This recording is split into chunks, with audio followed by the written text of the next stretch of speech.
नमस्ते मित्रांनो, ज्योत्स्ना रेसिपीमध्ये आपले खूप खूप स्वागत आहे। आज आपण नाही का संक्रांतीला सुगड पूजाला जे साहित्य लागते ते कोणतं साहित्य लागते त्याची मी हे करून घेतलेलं आहे, सजवून घेतलेलं आहे। बघा, अशा 5 सुगड लागतात। या प्लेन होत्या, लाल होत्या। या मी याला डेकोरेटिव्ह करून घेतलेला आहे।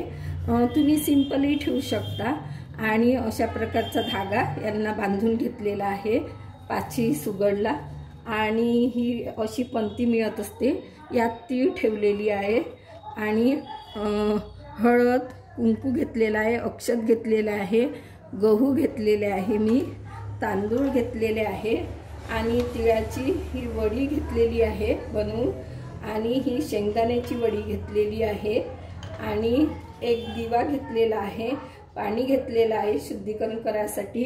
आणि शेतात जे नवीन पीक पिकतं ते कोणतेही तुम्ही घेऊ शकता, भाज्या किंवा फळं वगैरे। बघा, मी बोरं घेतलेले आहे, वालाच्या शेंगा घेतलेल्या आहे, गाजर घेतलेले आहे आणि या पोपटीच्या शेंगा घेतलेल्या आहे, तुरीच्या शेंगा घेतलेल्या आहे, वटाण्याच्या शेंगा घेतलेल्या आहे आणि मी हे आंब्याची पानं घेतलेले आहे 5 आणि ऊस घेतलेला आहे आणि फुलं घेतलेले आहे। अशा प्रकारे आपल्याला सुरुवातीला तयारी करून घ्यायची असते सुगड पूजा करायची। कशी वाटली तुम्हाला माझी पद्धत कमेंट्स करून कळवा। पुन्हा भेटू नवीन व्हिडिओ सोबत। तोपर्यंत मस्त राहा, खुश राहा, आनंदी राहा। धन्यवाद।